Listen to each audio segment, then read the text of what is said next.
Salut à tous, on se retrouve pour l'épisode numéro 414 de l'After Zap Image. On revient avec quelques déclarations sur la victoire de l'équipe de France en Andorre hier 4-0. Première déclaration, Paul Pogba. Il nous dit les matchs comme ça sont toujours les plus difficiles. Mentalement, on doit être préparé.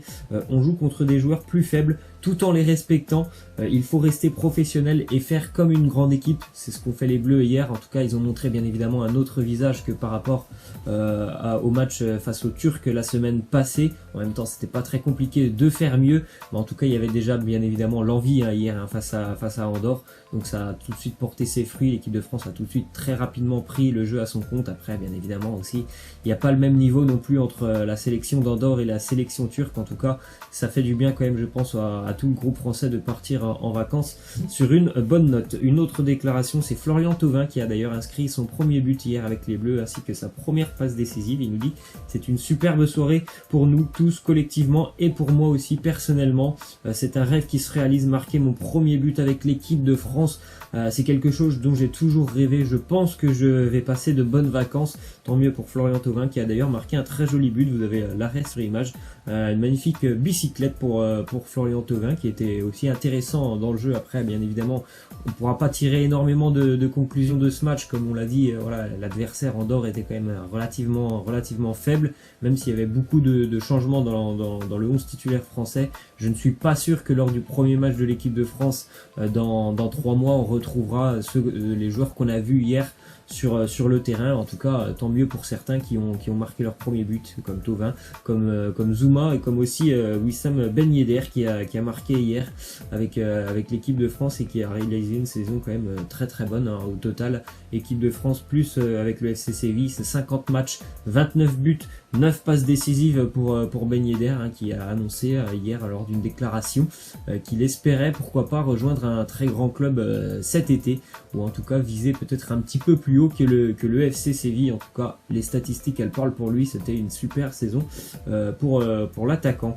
Et aussi petite stat pour Kylian Mbappé qu'on a vu buteur hier, notamment le premier but pour Mbappé. Une grosse saison hein, pour Kylian Mbappé avec stat Paris Saint-Germain plus équipe de France, 54 matchs pour 44 buts pour Kylian Mbappé. Une saison vraiment qui a été exceptionnelle pour Mbappé. Après voilà, il y a eu peut-être quelques petites choses qu'il faudra rectifier pour l'année prochaine, notamment on se souvient des 2 cartons rouges suivant Coupe de France, celui contre Nîmes, voilà, et puis après il a fait quand même une saison absolument incroyable à son âge. C'est assez incroyable. Il est d'ailleurs auteur maintenant de 100 buts au total hein, depuis qu'il a débuté au niveau professionnel. Résultat aussi d'un autre match hier en Europe, l'Italie qui continue sa très très bonne série, victoire des Italiens 2-1 face à la Bosnie, alors que pourtant les Bosniens menaient 1-0 grâce à Edin Dzeko. L'Italie est revenu grâce à Lorenzo Insigne et Marco Verratti. Les Italiens ont fait carton plein pour le moment dans leur groupe, 12 points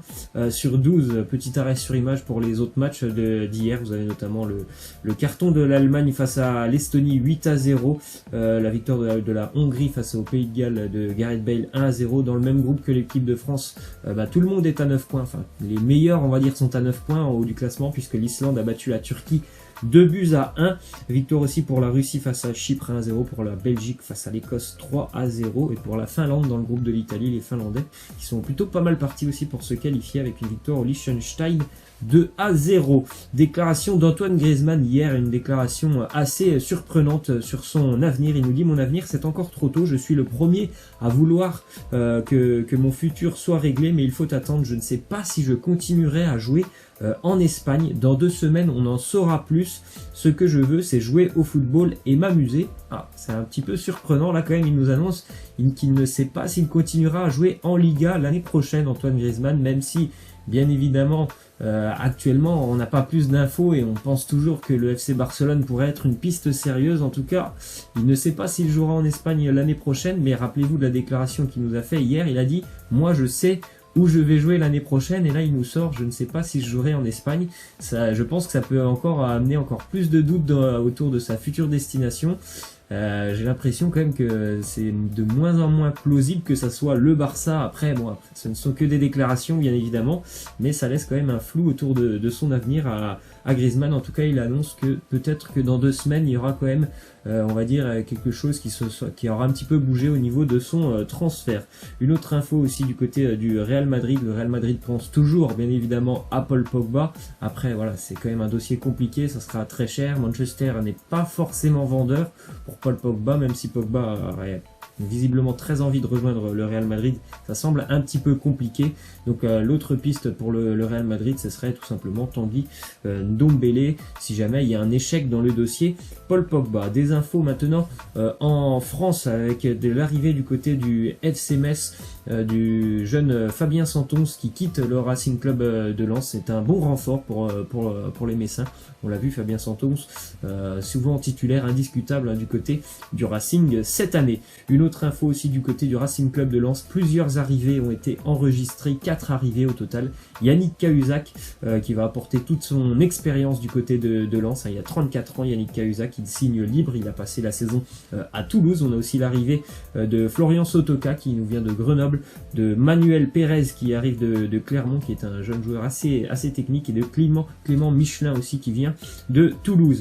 Une info du côté de Dijon, l'équipe qui rapporte que Dijon et le Sporting Portugal sont en train de négocier pour le transfert du latéral droit français Valentin Rosier, qu'on n'a pas vu sur les terrains depuis quasiment le mois de janvier, puisqu'il est un petit peu, gravement blessé plutôt, donc c'est pour ça qu'on n'a pas vu du tout, surtout sur la deuxième partie de saison. C'est quand même un international espoir, Valentin Rosier, il a un très bon potentiel. Une autre info qui nous vient d'Espagne, le FC Séville et le Stade Rennais qui sont tombés d'accord pour le transfert de Benjamin Bourigeaud, à peu près 15 millions d'euros que vont débourser les Sévillans pour Benjamin Bourigeaud. C'est un joueur qui est vraiment très doué techniquement, c'est un bon buteur.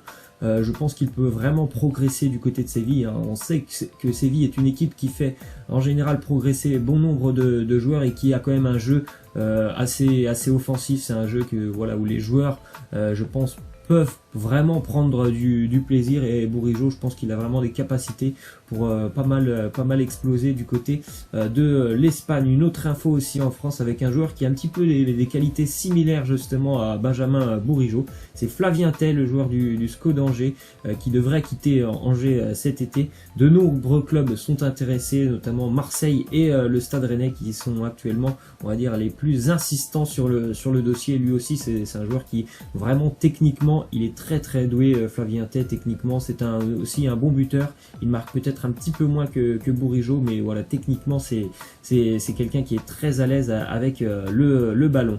Une arrivée du côté de l'Amiens SC, une arrivée officielle, c'est Alexis Blin qui quitte Toulouse et qui signe définitivement à Amiens. Il avait été prêté d'ailleurs la saison passée par le TFC du côté d'Amiens. C'est un titulaire indiscutable du côté, c'était tout du moins un titulaire indiscutable l'année dernière avec Christophe Pélissier au milieu de terrain. Donc signature définitive pour lui du côté d'Amiens. Déclaration de Julian Draxler, il nous dit: je suis satisfait de ma saison, le début avec Tourelle a été un peu compliqué, il ne savait pas vraiment où aller avec moi, puis il m'a fait évoluer en numéro 8, je devais le convaincre que je pouvais jouer ce rôle, je l'ai très bien fait, il me l'a confirmé. Il n'y a pas vraiment de rumeurs autour de Julian Draxler, après c'est plutôt des rumeurs d'arrivée, on va dire, du côté du Paris Saint-Germain, des joueurs qui devraient arriver au milieu de terrain et qui pourraient certainement en pousser d'autres vers la sortie.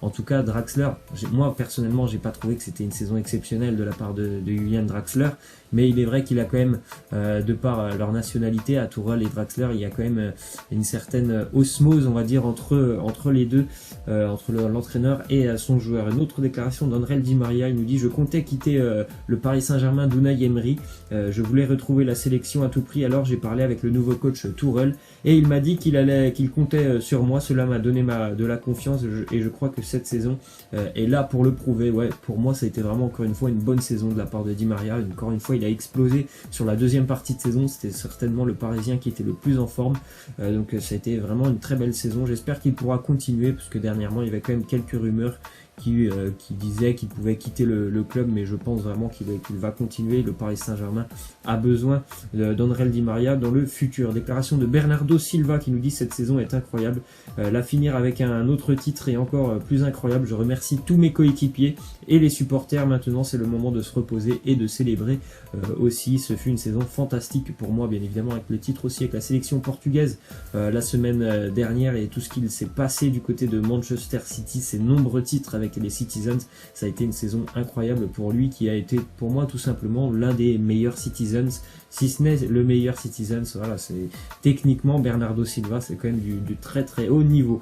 Petite info pour la sélection marocaine en vue de la CAN qui débutera dans une dizaine de jours à Minarit, n'a pas été retenu par son sélectionneur Hervé Renard. Et on va terminer avec une petite info sur la réforme de la Ligue des Champions. Vous avez les votes des 5 principaux championnats européens, avec 87%, 87 clubs qui ont voté contre cette réforme, seulement 4 pour, et tous les 8, dont notamment beaucoup de Français qui se sont abstenus. C'est quand même un nom majoritaire pour cette réforme de la Ligue des Champions, avec 87 votes contre. Voilà, moi je vous laisse et je vous dis à la prochaine, ciao.